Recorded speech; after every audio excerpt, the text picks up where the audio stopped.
Welcome! In front of me I have Fitbit Versa Lite and I'm gonna show you how to force restart this watch. To force restart this watch, press and hold the side button and keep holding it until the watch turns off. It will take quite a few seconds. I believe it's about 10 seconds.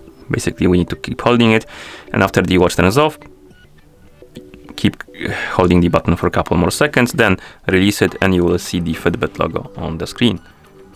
Now we need to wait until the watch is done rebooting.